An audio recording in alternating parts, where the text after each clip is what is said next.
Hey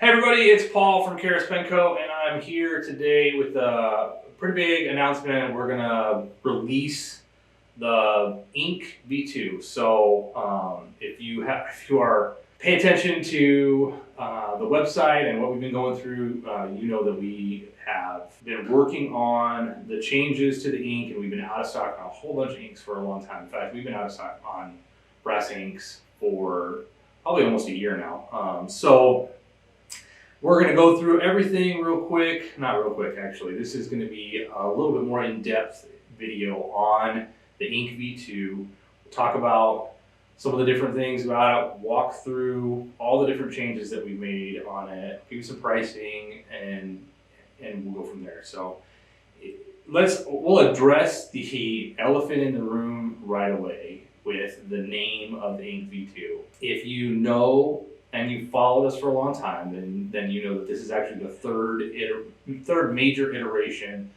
of the Ink fountain pen and rollerball. So in 2013, we released the Ink via Kickstarter, and December 2013, I think we got it into people's hands right around December, January 2014.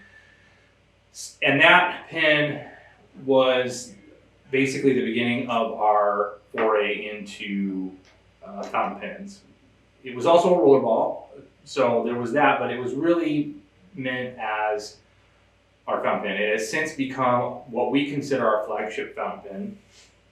But that first version of it, that first iteration that was released via Kickstarter, we got a whole lot of constructive feedback from customers of that one. And I was actually one of the customers.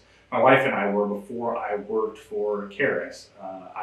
We backed that Kickstarter, and I used that pen in the job I had previous to this job. And it was a great pen. It still is a great pen. I still have it.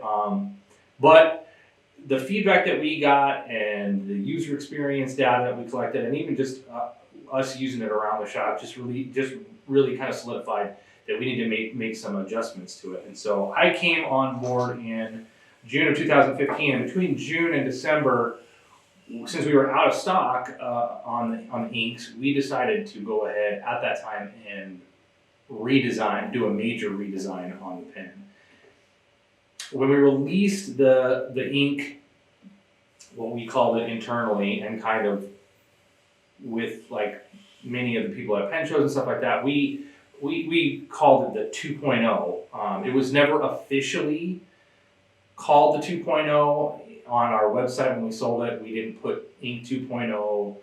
We referred to dates instead. Like if you purchased your ink before December 2015, then you have an original Kickstarter run or the subsequent sale on our website ink with a Schmidt nib and some other, and basically the original version. If you have a version that you purchased after December 2015, you have the current box size, number 6 nib iteration of the ink that we unofficially, affectionately termed the 2.0. The reason we're using the V2 designation with this pen is that when we started to redesign the bolt with an O-ring, and we started to use O-rings in our pens, specifically, and adapt them in more ways, we renamed all of those pens the V2 because most of those pens were in their second iteration.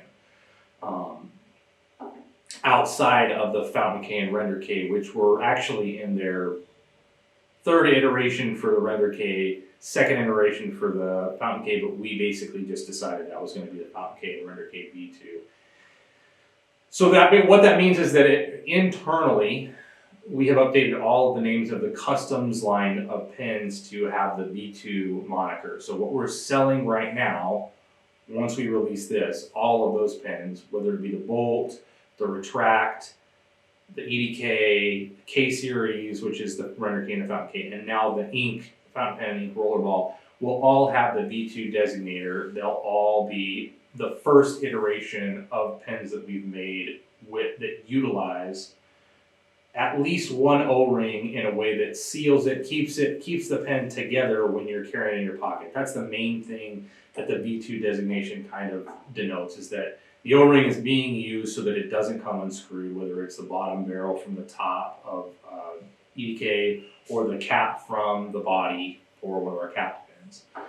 So that's why we're calling this the V2 and not the V3. It's an internal thing where we want to standardize everything so it just looks a little more clean, and it gets everybody on the same page, keeps us on the same page, and we can track everything. So that's basically why this is the V2 and not the V3 or 3.0 or what have you. So that 2.0 designator was kind of just internally our way of talking about it to differentiate between the Kickstarter ink and the Bach nib changes that we made. So let's talk a little bit about the ink V2 and go over some of the changes that we have made with this pen. First off, externally, you're not going to notice any difference. It's the same length, it uses the same clip, it uses the same fasteners. There's going to be a little bit more pronounced the chamfer on the bottom and the top, and the step between the cap and the barrel, basically where the cap and the barrel meet, the cap and the body meet, is a little bit more crisp than some of the ones we have in the past. And a lot of that has to do with improvements with our machines and improvements with our processing, with our post-processing after it's machined, our tumbling process. So we've tested out a whole bunch of new media, a whole bunch of different finishing processes to get a little bit better, crisper look to these. So the chamfers on the bottom of these pens are just a little bit more defined. They're a little bit more, they're less round and more crisp, the edges are. That's same thing goes for this. The barrel is, if you look at them side by side, you'll notice that they're just a little bit more crisp, a little bit more defined externally. Otherwise, it looks exactly the same. So over here I have a V1 and or this Kickstarter and the 2.0, and then this is the new one, the V2. And there's just little bits of differences between them externally, but you know, if from this distance you really wouldn't be able to notice the difference between them.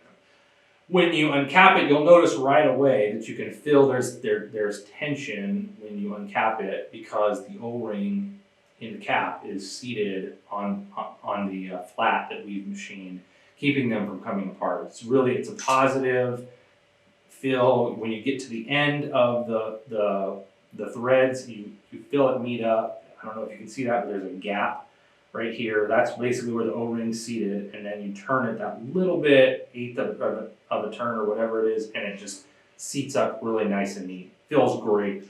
So that O-ring is the first thing, the Stay Fast cap system, which we're calling it. The O-ring in there works awesome. Just an absolutely amazing design feature that, you know, had we thought about it at the time, and we would have done that the last iteration. But you know, more feedback, more user experience, the more of these that we have out in the wild that are in your hands, the more we get more consensus of, hey, this consistently comes, you know, I carry it all the time. I love carrying it in my pocket or my bag. It's always coming undone, you know, so it just made sense for us to take this step. So if you're familiar with the ink as it is now, or as it was in the last iteration from 2015 to 2020, that version of the ink, then you know that we used a semi-recessed, when we switched over to Bach, we semi-recessed that nib, because we were using a bigger nib, but we wanted to have the same or a very similar profile on the grip that we did in length and a whole bunch of different things. And we had to keep the length of the cap. We wanted to keep everything externally the same. So we had to recess the nib a bit, around I think it's between 4 and 5 millimeters. It's recessed into the grip section. Let's see if I can show them here side by side, and you'll notice the difference. So This in my right is the older version, the 2015 release, where we switched over to the block, and this is the new one. So you can see that it's recessed quite a bit in there. What we've done with this the Ink V2, is we have actually found a way to pull the nib out about 2 millimeters. So we've lifted the nib out upwards about 2 millimeters. We have also shaved down the lip of the grip section about 2 millimeters.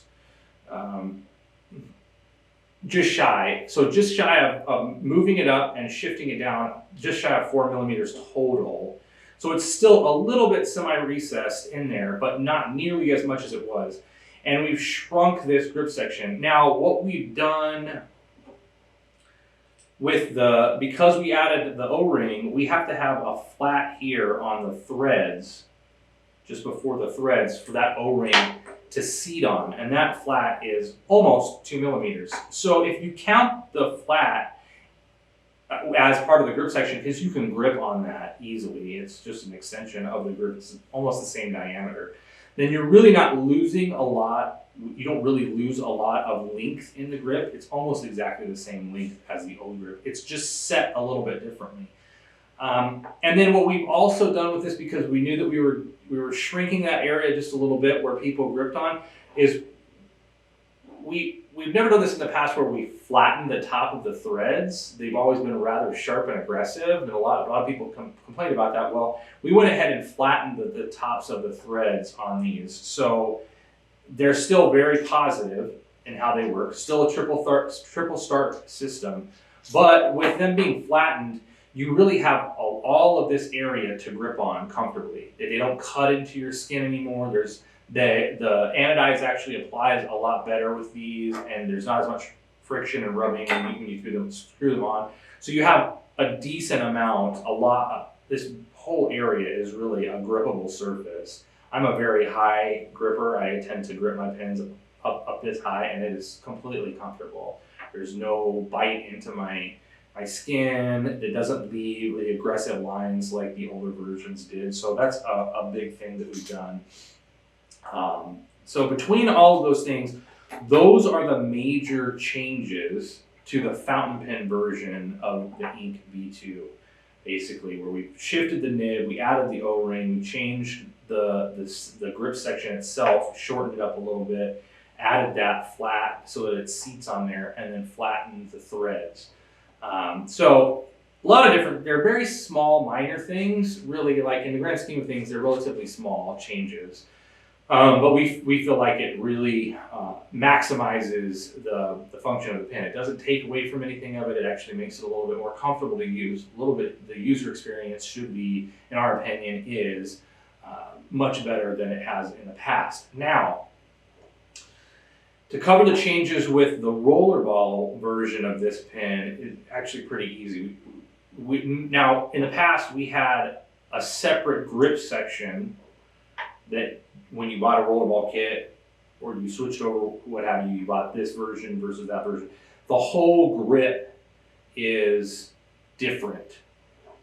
It's a whole separate grip system. So you would swap the grip and you take the grip and the nib out, and then you put this in with your refill and use it that way. What we've done with this version is we actually use the fountain pen grip section, and then with our Decograph, we developed this Bach threaded tip that actually takes the place of a nib in a fountain pen grip. So you only have to buy just the tip and the refill. And this kit now, basically, if you buy the fountain pen ink in this new version, and you want to switch over, you can just purchase this grip kit or this tip, rollerball tip conversion, since it's the same as the Decograph. Put it in here if you already have a Decograph. And then basically, you can we have this Delrin O-ring, or this Delrin spacer that fits on here. Put that in there, and voila, you're good to go. You got your G2 size, 110 millimeter size, with just taking the nib out, using the same grip section, throwing this in there with the spacer and everything like that. I don't have one in front of me. However, this spacer, if you take it out and turn it around and use a Parker style ballpoint in there, that it will work with the Parker style ballpoint. You just have to turn it around so that the recess is not outwards. So we've recessed this spacer so that the G2 fits inside of the spacer, whereas the Parker style would fit like this. So really, it's an easy way. It's an even easier way and less expensive way for us to switch for you to switch over between ballpoint and fountain pen if you so wish to do that. So. Pretty simple changes to it. With that coming along, that's going to be available in a bunch of different color options. The same color options basically as the fountain case or the fountain pen grip. So you'll be able to, get this in brass and copper, black, tumbled, silver, matte black. I think we have that as a standard option as well if you want to put a matte black tip on a regular,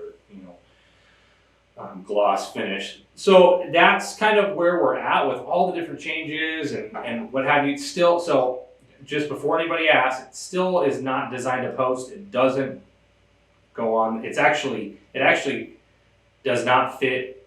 It fits even less than it did before. So you really can't post this pen any longer, which is why we have the Decograph. The Decograph is designed to post, as is the Vertex. So if you want a fountain pen to post, the Vertex and the Decograph are your two options there. The fountain K and the ink fountain pen do not post and were not designed to post. Based off of how they're manufactured, obviously, when you have the no step where the cap and the body have the same diameter, and even we would have to drastically change the curvature of the body or make it considerably longer to get it to post, and that's just, we didn't want to make outward changes to the pen in order to do that, which is why we designed the Decograph. So if you're a poster, you're going to need to go with the Decograph, or when we're back in stock with the Vertex. Pricing on this one is going, so we've unified basically our pricing for a lot of different reasons, but basically selling the rollerball version and the fountain pen version at two different prices. Over time, this has really become, it's not actually, it doesn't reflect the actual pricing that's involved in the hard cost and the manufacturing of each different piece. The reality is that a rollerball version is pretty much almost the exact same. It cost us close to the same amount as it does for us to make a fountain pen version. So we've standardized the pricing on the Ink V2. It's $95 for a fountain pen, or it's $95 for a rollerball. Now, if you purchase a fountain pen and you want to switch to a rollerball, the rollerball kit is going to run somewhere between, for the aluminum version, it's going to run somewhere around $15 to $20, somewhere right around there. And then if you purchase the rollerball version and want to switch over to a fountain pen, all you really need to do is purchase a nib and a converter, and that's going to run you about $30 for the nib and the converter together. Some of our pricing has changed on our nibs. Our nibs are actually going up a little bit in price, partly because they're a little bit more expensive for us to purchase, and because we have a lot more time in them. We're testing every single one, and we're also doing lasering on them. So there's a little bit more cost involved in the nibs now than there was before, which is why you've seen the increase in the nibs themselves. So depending on how you purchase the pen, it might be cheaper in the long run to purchase the fountain pen and then buy the conversion kit, because to convert from a fountain pen to a rollerball is slightly less expensive than to convert from a rollerball to a fountain pen. But it's going to be negligible. It's going to be within, it's probably going to be within $5 or $10, somewhere around there. And that might change as time goes on. We've adjusted our pricing based off the nib pricing that we get in terms of how much we charge for nibs. Same thing with the rollerballs. The cost of aluminum has gone up drastically in the last 2.5 years, and which is why we've changed some of the pricing in our pins to reflect that over time. So that's really all that I have for you guys. Hopefully that is adequate. You understand what we're talking about here, and that this gives you a good overview of the ink and the changes. We're going to be doing a couple more videos that'll be posted at the same time. If you want to look a little bit more in depth, there's going to be a follow-up video to this that compares all 3 different iterations directly in terms of differences and similarities between the 3. If you're unsure of, oh, which one do I have? I don't know. Or I have all 3 of them. Or I'd like to own all 3 of them, so I've gone out of my way to find all 3 of them. This one will explain, the next video will explain all the differences and all the different similarities between the 3 pens. A little bit more in depth. I'll have them all here. We're going to be looking at all of them. You'll get some close-up shots, and I'll show you all the differences between them. And then we also have another video that if you're just looking for, hey, a quick, if you want to, somebody said, hey, what's the deal with the ink? I don't know about it. There's going to be another shorter, brief video of the ink that just goes over this version, the Ink V2, and gives you the rundown on all the different stats, the weights, the links, pricing, and then the functionality of the pen. So it'll be a much briefer video, probably about 5 minutes long at the max. So thanks guys for sitting around. If you have any comments, put them down below. Otherwise, I'll talk to you soon. Bye.